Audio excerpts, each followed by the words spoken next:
13 episodes केलेले आहेत आपण शाळेच्या डब्याचे. आज हा 13वाच एपिसोड चालू आहे आणि आजच्या एपिसोडमध्ये आपण मुलांच्या लहान डब्याला एकदम महाराष्ट्रीयन पद्धतीचा एक छान पदार्थ केला आहे आणि मोठ्या डब्यासाठी आपण केली आहे मुलांना आवडेल अशी चटपटीत स्वीटकॉर्न आणि पनीरची ग्रेव्ही. खूप सोपी आहे करायला, मुलांना पण खूप आवडेल. ही शाळेच्या डब्याची सिरीज आवडत असेल कंटिन्यू ठेवायचे. याहून जास्त एपिसोड्स बघायचे तर पटकन लाईक करा, चॅनलला सबस्क्राईब करा आणि व्हिडिओ शेवटपर्यंत बघा. नमस्कार, सरिताच्या स्वयंपाकघरात म्हणजेच आपल्या सरिताज होम किचनच्या शाळेच्या डब्याच्या सिरीजचा 13वा एपिसोड आलाय आणि आज आपण एकदम साधा सोपा महाराष्ट्रीयन पदार्थ करतोय छोट्या डब्याला आणि मोठ्या डब्यासाठी मुलांना आवडेल अशी चटपटीत भाजी करणार आहोत. चला करूया. तर लहान डब्यासाठी आपण करतोय फोडणीची पोळी म्हणजे चपातीचा चिवडा आमच्याकडे म्हणतात. माझी साधी सोपी पद्धत मी शेअर करते, तुम्ही बऱ्याचदा केली असली तरी एकदा माझी पद्धत करून बघा. तर माझ्याकडे काही रात्रीच्या चपाती शिल्लक आहेत. याला मी काय केलं होतं, रात्री जाळीवर ठेवून याला असंच उघडं ठेवलं होतं. आता आपण याचे तुकडे करूया आणि मिक्सरमधनं याला बारीक करू. तर इथं मी साधारण एक 4 ते 5 चपाती घेतलेल्या आहेत आणि चपातीनं थोडीशी अशी रात्री तुम्हाला वाटते ना उद्या करायचं आहे तर टोपल्यामध्ये कापड झाकून ठेवा, म्हणजे ती खूप ओली राहत नाही आणि चपातीचा चिवडा किंवा फोडणीची पोळी खूप अशी मऊ मऊ लागत नाही. चला आता याला बारीक करूया आणि हे बघा याला मी असं बारीक करून घेतलेलं आहे. खूप मोठे मोठे तुकडे ठेवायचे नाही, तसं बारीक करून घ्यायचं म्हणजे ते खाताना छान लागतं. झालं, हे बारीक केलं. आता फोडणी करूया. आता आपण फोडणी करूया. कढई गरम करून घेऊ, त्यामध्ये घालूया तेल.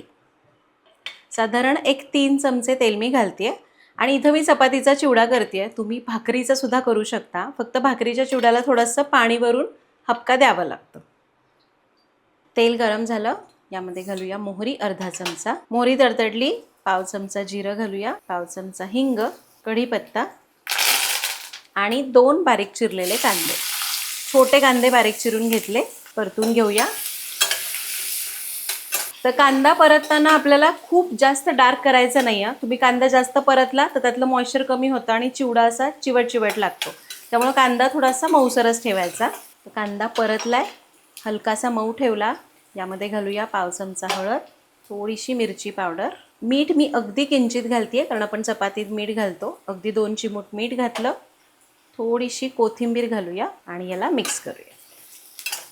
याला मिक्स केलं, बारीक केलेली चपाती घालू आणि याला 2 ते 3 मिनटं चांगलं परतून घेऊ.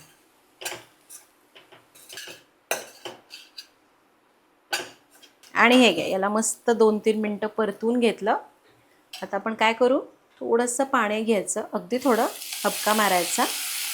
याच्यावर झाकण ठेवूया आणि याला 2 मिनटं फक्त वाफ काढायची. थोडासा पाण्याचा हपका मारल्यामुळं चिवटपणा कमी होतो आणि जर तुम्ही भाकरीचा चिवडा करताय तर पाण्याचा हपका थोडासा जास्त मारायचा. पाहिजे तर आणखी थोडीशी वाफ काढून 2-3 वेळा पाणी मारून घ्यायचं. चला 2 मिनटं वाफ काढूया. 2 मिनटं वाफ काढली आणि आपला हा मस्त चिवडा तयार झाला आहे. आता आपण काय करू, सगळ्यात शेवटी घालूया जाडसर कूट भाजलेल्या दाण्याचा आणि थोडीशी कोथिंबीर आणि याला फक्त मिनिटभरासाठी परतून घ्यायचं. तर आमच्याकडे दाण्याचा कूट घातला जातो. बऱ्याच जणांकडे पोह्यात कसे शेंगदाणे तळून घालतात तसं घालतात. तुम्हाला जसं आवडतं तसं करा, पण कुटामुळं ना असं प्रत्येक बाईटमध्ये एक वेगळाच स्वाद येतो. फक्त दाण्याचा कूट शेवटी घालायचा म्हणजे मग तो छान कुरकुरीत राहतो. दाण्याचा कूट घालून वाफ काढायची नाही. दाण्याचा कूट घातला, गॅस बंद करूया आणि आपला हा मस्त पोळीचा चिवडा, चपातीचा चिवडा, फोडणीची पोळी, जे काय आपण नाव दिलं ते तयार झालंय. आता लगेच आपण करूया स्वीटकॉर्न आणि पनीरची भाजी, जी झटपट होते आणि मुलांना पण खूप आवडेल. तर त्यासाठी इथं आपण 1 वाटी गच्च भरून स्वीटकॉर्न पाण्यातनं उकळून काढले आणि इथं आपण अर्धी वाटी पनीरचे बारीक तुकडे करून घेतले. आता मिक्सरचं भांडं घेतलंय, त्यामध्ये घालूया 2 टोमॅटो, 1 कांदा, इंचभर आलं आणि 1 हिरवी मिरची. थोडंसं पाणी घालूया आणि याला बारीक वाटून घेऊ.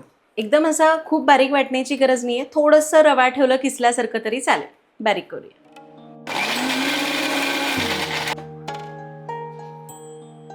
आणि हे घ्या, आपली ही पेस्ट तयार झाली आहे. आता लगेच करूया फोडणी. जी ग्रेव्ही केली आहे ना ती अशी काही भाजायचं नाही, काही नाही, डायरेक्ट मिक्सरला घालून फिरवायचं. कढईमध्ये तापूया तेल. साधारण एक 3 चमचे तेल घेऊ. तेल गरम झालं, यामध्ये किंचित मीठ घालूया आणि आपण जे पनीर घेतलंय ते पनीर तळून घेऊ. तर पनीर तुम्ही असंच्या असं सुद्धा वापरू शकता. मी थोडंसं फ्राय करून वापरते म्हणजे चवीला छान लागतं. तुम्हाला जसं आवडतं तसं वापरा. आणि हे बघा पनीर असं फ्राय केलं, काढून घेऊया आणि उरलेल्या तेलात फोडणी करू. त्यामध्ये घालूया जिरं, पाव चमचा जिरं, एक मोठा चमचा भरून बारीक चिरलेला लसूण परतून घ्यायचा आणि यामध्ये घालूया तयार केलेलं वाटण. आता हे वाटण चांगलं 3-4 मिनटं परतून घ्यायचं.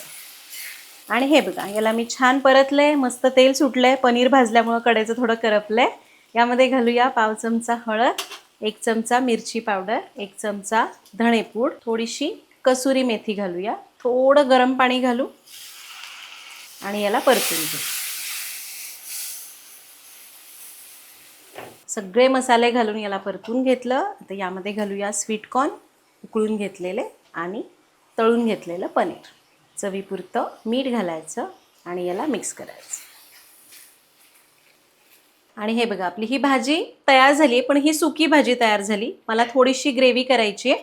तुम्हाला जर सुकी भाजी पाहिजे असेल तर याच्यामध्येच थोडासा किचन किंग मसाला घालून परता, भाजी तयार होईल. मी थोडी ग्रेव्ही करते त्यामुळे मी घालते थोडं गरम पाणी. खूप नाही, थोडंसं साधारण एक अर्धा कप गरम पाणी घातलं. सोबतच घालूया किचन किंग मसाला 1 चमचा. याला मिक्स करायचं. यावर झाकण ठेवू आणि याला मंद आचेवर 4-5 मिनटं असंच ठेवू आणि एक 5 ते 6 मिनिटांनी बघूया. आणि हे बघा आपली ही मस्त चमचमीत अशी पनीर स्वीटकॉर्नची भाजी तयार आहे.